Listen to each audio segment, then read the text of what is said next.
Bismillahirrahmanirrahim. Video is made by Legal Concepts, CSS, PMS and Law. Today our topic is amendment process in US Constitution. जैसा कि आप सबको मालूम है, हम हिस्ट्री ऑफ यूएस से स्टडी कर रहे हैं, डिस्कस कर रहे हैं। तो उसमें आज का हमारा जो टॉपिक है वो है amendment process in US constitution. Amendment process US constitution में क्या है, इसे आज डिस्कस करने जा रहे हैं। तो अगर आपने अभी तक हमारे चैनल को सब्सक्राइब नहीं किया तो अभी से सब्सक्राइब कर लें और साथ में दिए गए बेल आइकन के बटन पर भी क्लिक कर लें ताकि हर आने वाली नई वीडियो आपको वक्त पर मिलती रहे। तो चलें स्टार्ट करते हैं आज का हमारा टॉपिक। तो अमेंडमेंट प्रोसेस जो है वो अमेरिकन कॉन्स्टिट्यूशन में क्या है। जैसा कि सब लोग जानते हैं कि अमेरिकन कॉन्स्टिट्यूशन जो है, कोई भी कॉन्स्टिट्यूशन जो है वो supreme law of the land होता है। तो अमेरिकन कॉन्स्टिट्यूशन में वो कहते हैं कि हमारा जो कॉन्स्टिट्यूशन है ये supreme law of the land है और ये एक फ्लेक्सिबल है, हर बंदे के लिए एक फ्लेक्सिबल और लिविंग डॉक्यूमेंट। और ये एक फ्लेक्सिबल और ज़िंदा है, यानी कि इसमें जहाँ पर अमेंडमेंट की ज़रूरत होती है वो करते हैं। तो आगे है कि अमेंडमेंट का मतलब क्या है। अमेंडमेंट का मतलब होता है कि रिटन चेंजेस। अब ये रिटन चेंजेस क्या होती हैं, वो कहते हैं कोई भी चीज़ है उसमें कोई नई चीज़ें ऐड करनी पड़ गई, वक्त के हिसाब से, हालात के हिसाब से चीज़ें बदलती हैं और तकाज़े भी बदल जाते हैं। तो अमेंडमेंट्स जो कहते हैं कि written changes to the constitution होती हैं।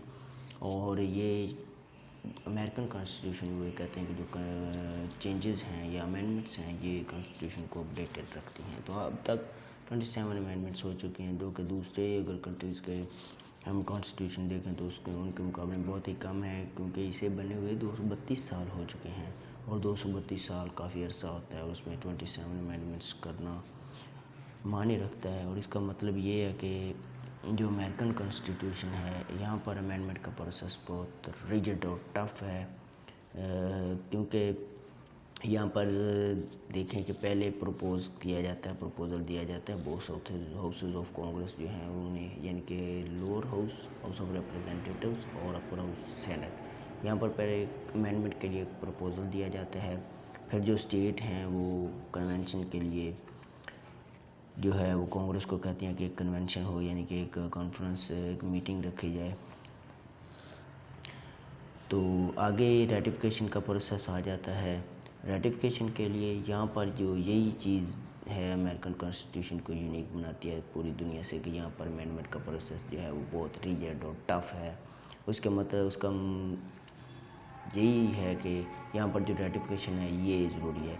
यानी कि पहले अगर बिल, एक मिसाल है कि बिल पास हो गया हाउस ऑफ रिप्रेजेंटेटिव्स, फिर सेनेट में आ गया, वहाँ पर भी तो सबसे पहले प्रपोज़ल दिया जाता है जिसमें 2/3 वोट जो है उस ऑफ कांग्रेस के और 320 वोट्स जो हैं वो 30, क्योंकि कांग्रेस के बनते हैं 535 टोटल मेंबर्स और 2/3 मेजॉरिटी 320 बनते हैं। तो वो उसकी थोड़ी सी उसकी जो है वो रेटिफिकेशन चाहिए होती है। फिर कांग्रेस के बाद आ जाती हैं स्टेट्स की रेटिफिकेशन है।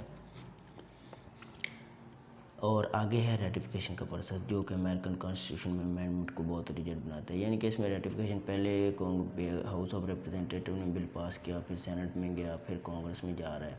उसके बाद इन तीनों से होकर फिर स्टेट रेटिफिकेशन के लिए भी जाता है, फिर प्रेसिडेंट की तरफ भी ये जाता है कि वो भी रेटिफाई करेगा।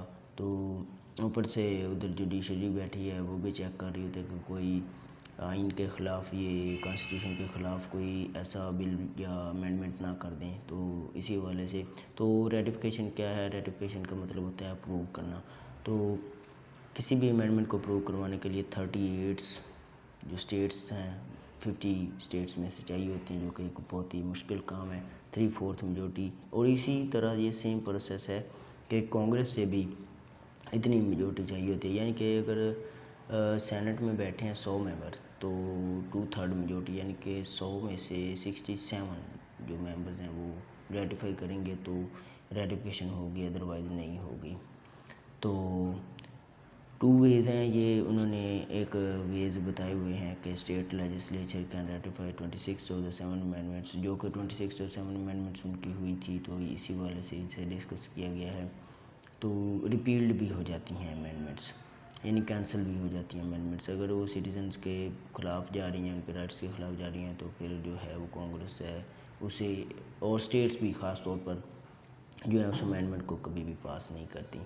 तो अमेंडमेंट का बेसिकली जो प्रोसेस है वो ये है कि पहले प्रपोजल होता है, फिर रेटिफिकेशन होती है और फिर उसके बाद रिपील इफ नेसेसरी।